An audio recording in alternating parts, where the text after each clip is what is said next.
5월 2일 월요일 채워지는 세장. 세계적인 배터리 회사인 델코의 회장이자 발명가 찰스 캐터링이 친구에게 이런 제안을 했습니다. 자네가 애완용 새를 키우게 된다는데 10만 원을 걸겠네. 친구는 무언가를 기르는 것도 새도 좋아하지 않았지만 흔쾌히 내기를 받아들였습니다. 며칠 뒤 찰스가 보낸 아름다운 세 장이 친구의 집에 도착했습니다. 친구는 세 장을 거실 한쪽에 치워뒀는데 그날부터 집에 오는 사람마다 이런 질문을 했습니다. 저런, 키우던 새가 죽었나요? 집에 오는 손님마다 같은 질문을 하자 결국 친구는 작은 새를 사서 애완용으로 키우기 시작했고 찰스에게 10만 원을 보냈습니다. 몇 번이고 같은 내기를 이긴 찰스는 마음속에 세 장이 있다면 그 안은 어떻게든 채워진다고 말했습니다. 주님은 내 안에 있는 믿음의 크기만큼 응답하십니다. 내 마음은 하나님의 복을 얼마나 담을 준비가 되어 있습니까? 내 입술과 마음과 찬양으로 주님의 놀라운 사랑과 능력을 감사함으로 고백하고 있습니까? 주님이 주시는 큰 복을 누릴 수 있는 커다란 믿음의 세 장을 마음속에 그리십시오. 오늘의 말씀, 또 내가 기름진 밀을 그들에게 먹이며 반석에서 나오는 꿀로 너를 만족하게 하리라 하셨도다. 시편 81편 16절. 오늘의 찬송 39장 주 은혜를 받으려. 오늘의 만나 한치의 의심도 없이 주님의 능력을 믿고 구하게 하소서. 주님을 위해 구하는 것은 무엇이든 주실 줄로 믿습니다. 5월 3일 화요일, 누구를 아느냐가 중요합니다.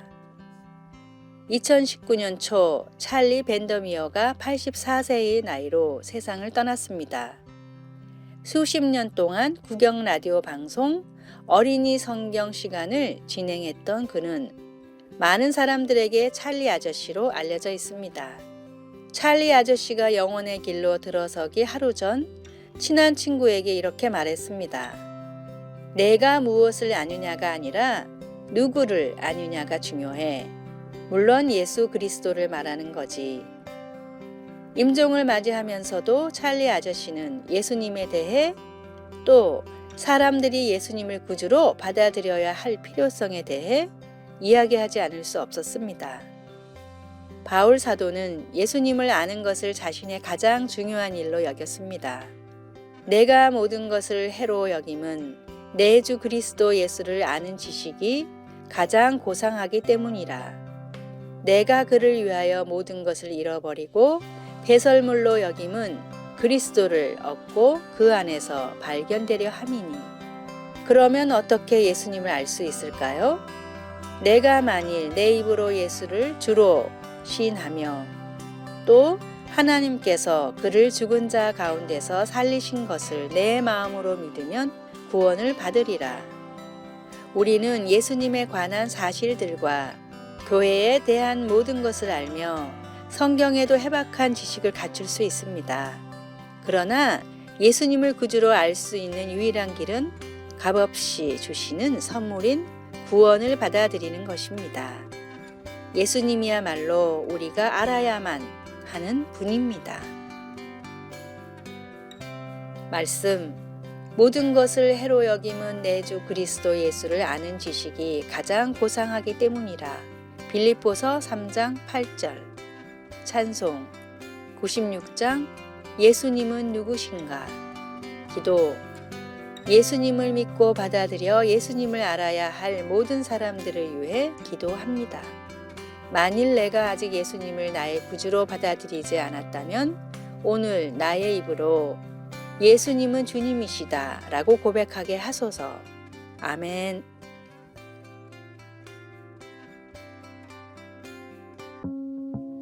(5월 4일) 수요일, 솔베이지의 사랑. 노르웨이 산골 마을에 페르귄트라는 가난한 농부가 살고 있었습니다.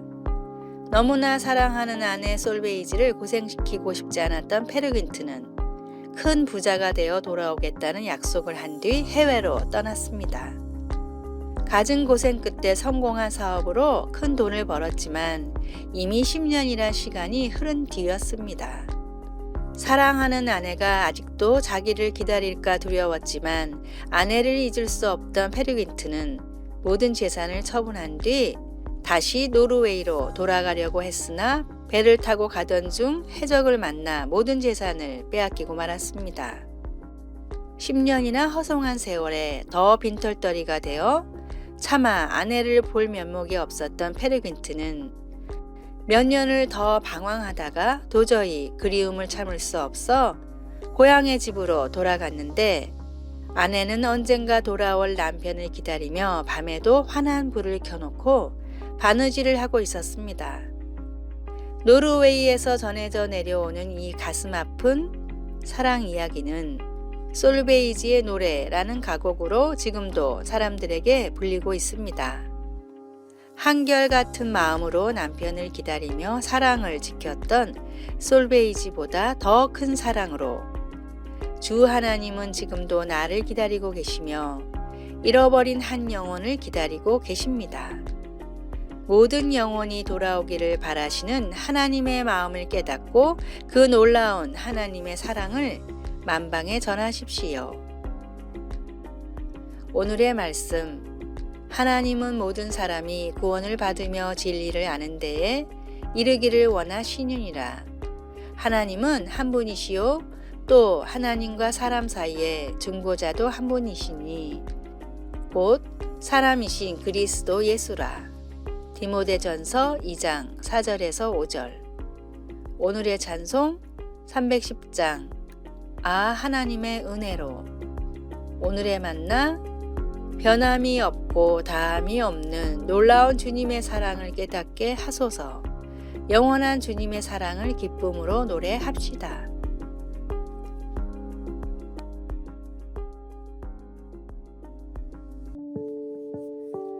5월 5일 목요일 관계. 예수님께 아이들은 귀찮은 존재들이 아니었다. 예수님이 아이들을 성가시게 여기시지 않으셨으니 우리도 그래야 마땅하다. 사실 아이들이야말로 진정한 하나님 나라의 삶을 가르쳐주는 최고의 스승이다. 아이들의 솔직함, 부모를 의지해서 무슨 일만 생기면 부모에게 달려가는 모습은 하나님이 우리에게 원하시는 관계를 그 무엇보다도 분명히 보여준다. 예수님은 우리가 아이들에게 주목하고 그들의 말에 귀를 기울여야 한다고 말씀하신다. 스캇 솔지의 선에 갇힌 인간 선 밖의 예수 중에서 아이들은 부모에게 아무 조건 없이 찾아갑니다. 그냥 자신의 모든 것을 해결하고 알아주시는 분이 부모이기 때문입니다.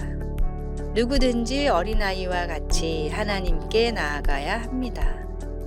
우리는 너무 많은 시간을 만나기 위한 준비와 조건들을 따집니다.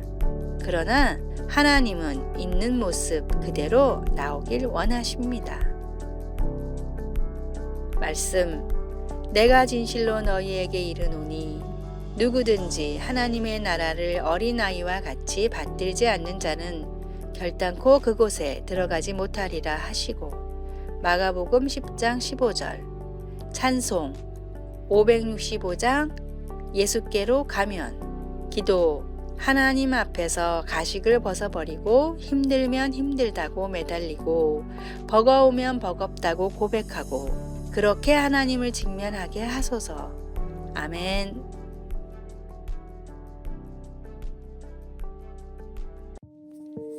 (5월 6일) 금요일. 진리의 안목. 미국의 한 남자가 거실에 걸어놓을 용도로 액자를 구입하러 다녔습니다. 적당한 가격에 쓸만한 중고 액자를 찾은 남자는 당시 우리 돈으로 5,000원 정도에 구입한 뒤 집에 와서 액자의 먼지를 털었습니다. 그런데 액자의 뒷면이 이상해 자세히 살펴보니 꼬깃꼬깃 접힌 종이가 한 장 있었습니다. 어린 시절 교과서에서 봤던 독립선언문과 내용이 비슷하다는 생각에 혹시나 싶어 근처 전문가를 찾아가 감정을 의뢰했고 세계 최고의 경매회사인 소더비의 조사 결과 미국 독립선언문 원본임이 밝혀졌습니다. 이토록 중요한 가치를 지닌 물건이 왜 5,000원 정도의 액자 뒷면에 있었는지 그 이유는 아무도 몰랐지만 허름한 액자에 숨겨져 있던 진짜 보물을 찾아낼 안목을 가진 사람은 한 명뿐이었습니다. 한 남자의 안목으로 세상에 공개된 미국 독립선언문의 감정가는 무려 260억 원이었습니다. 같은 성경을 보더라도 누군가는 좋은 이야기, 누군가는 이스라엘 역사서, 누군가는 인류를 구원할 유일한 진리로 받아들입니다. 성경에 담긴 참된 진리를 찾고 또 믿는 안목을 가지십시오. 오늘의 말씀. 모든 성경은 하나님의 감동으로 된 것으로 교훈과 책망과 바르게 함과 의로 교육하기에 유익하니 이는 하나님의 사람으로 온전하게 하며 모든 선한 일을 행할 능력을 갖추게 하려 함이라. 디모데후서 3장 16절에서 17절.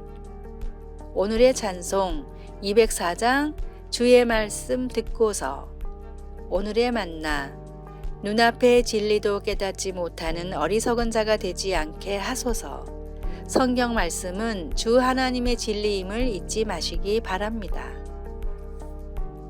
아래의 빨간색 글자 구독을 누르시어 더 많은 전도의 열매를 맺으시기를 기도합니다.